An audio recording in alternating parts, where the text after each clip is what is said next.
Hi, everyone. Welcome back. My name is Nico Myering, and I use he, him pronouns. For a visual description, I'm a white man with slicked back blonde hair, large blue and brown spectacles, and a button-up pink and gray checkered dress shirt. I'm seated in front of a purple wall and some bookcases. And like about 20% of the global population, I'm disabled. Non-disabled people might see our lives and experiences as sad, tragic, even pitiful. But I don't know, guys.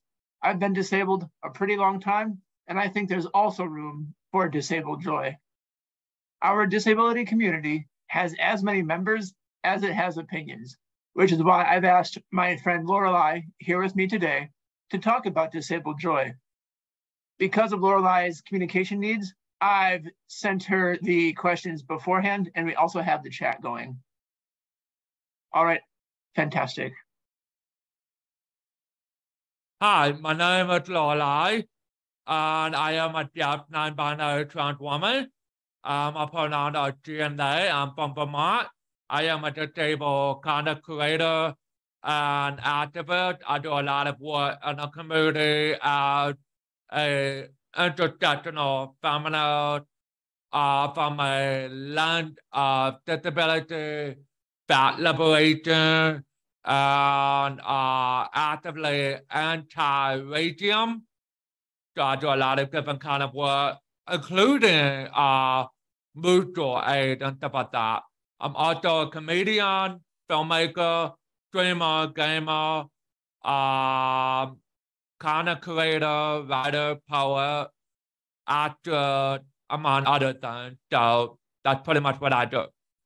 Okay, so let's get started. Can I recall a joyful moment in my life? Okay. Well, the last moment that I remember in my life, I will have to say a day where I got to be able to go out with a few friends of mine, and no one was judging me for my disability or being trans or anything like that. I was feeling very comfortable. And I was pretty rough for like many weeks because I had just had surgery in 2017 in May. And it was my first surgery to start my gender transition technically because I've been on hormone for many years. And I finally started getting surgery, right? So basically, I wanted to feel comfortable, feeling safe in public. And my friend wanted to take me out and not feel ashamed or shy. And they said that people would not judge me. So they took me to a place where it was pretty cool, and we got to go shopping beforehand. And the place was really cool. It's like a club. I couldn't remember the name of it for some reason, but it was in Burlington, in Vermont. It's about like 3 hours from where I live now. I used to live in Burlington, but now I live near Brattleboro. I'm not gonna give you the exact location, but but I live near Brattleboro in Vermont. And it was a really cool club. It was for LGBTIQA plus people, and they were very disability friendly. And then when I met someone who looked down on it,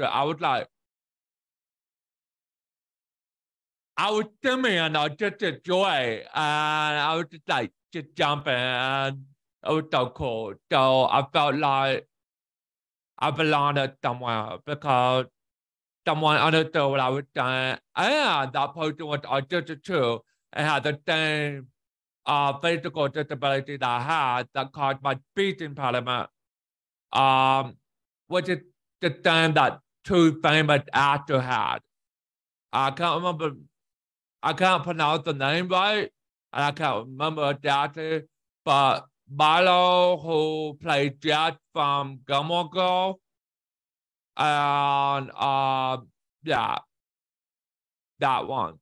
So we were just like connecting on so many levels. Pretty cool. So that was the most joyful moment in my life after my surgery.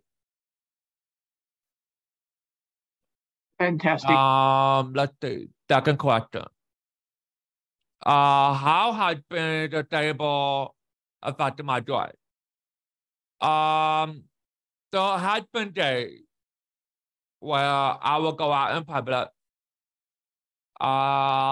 People will like look at me and say, but you speak so well for a deaf person, but you're not autistic. You don't look autistic. You don't look deaf.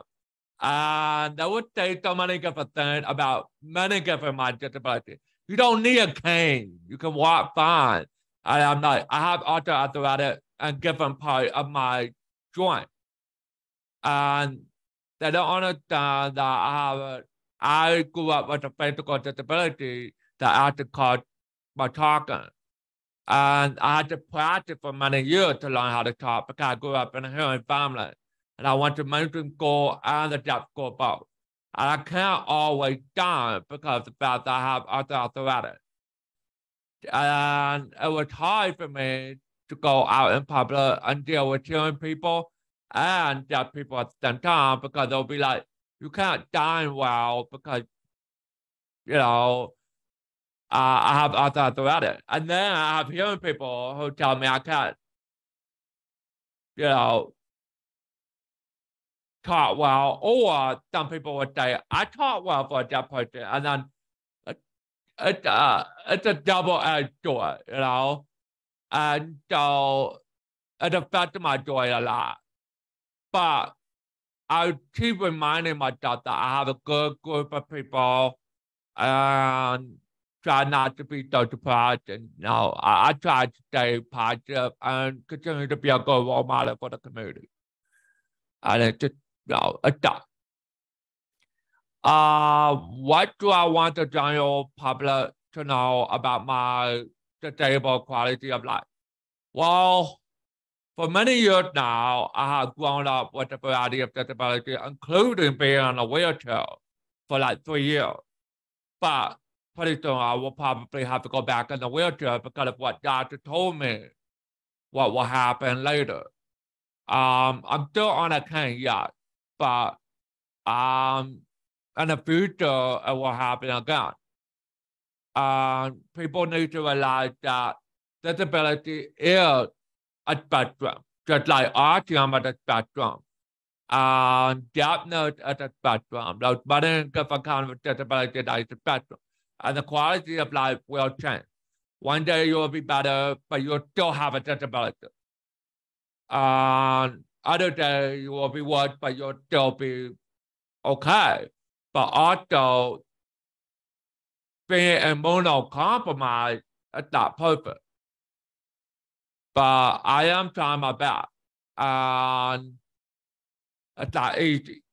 And so I do the best I can. And,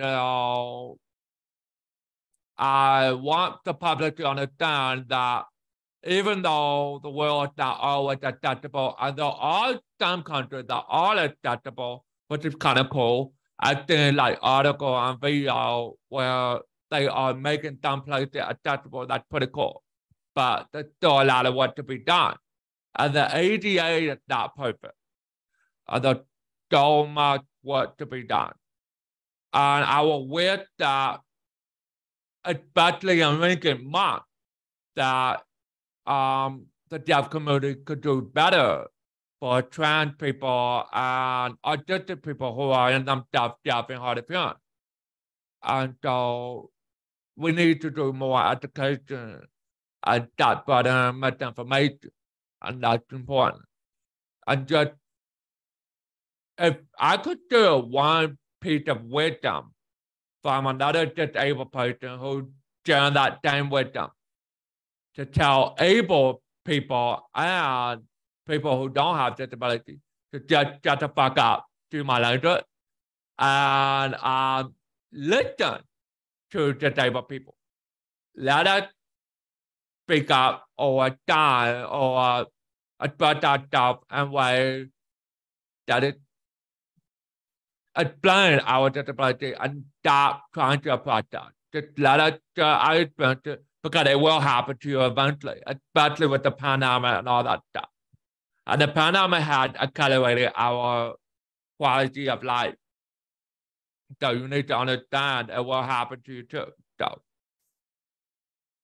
all right, last question. A Lincoln when that you are celebrating. Well, I did recently get a grant from the Point of Pride, $1,250. And that was helping me get ready for my next surgery, my vaginoplasty, which is supposed to be happening at the end of the year, sometime early 2024. So I have to do my hair removal first. So that money is supposed to help me with that. And if people want to help me get ready for some of my bigger goals, like become a Twitch partner, YouTube partner, and all the other stuff, you can go to my official website. And I'm trying to get disability equipment, finish my townhouse reinvigoration, and become Section 8 homeowner. So that's a good thing. And I'm trying to go to New York so I can get paid opportunity to become a presenter and speaker because I need to earn more money now that my rent just went up to pay $209 under the Section 8 stuff. So any help would be appreciated. And if you can find my link, I'll type it here for the, right here. So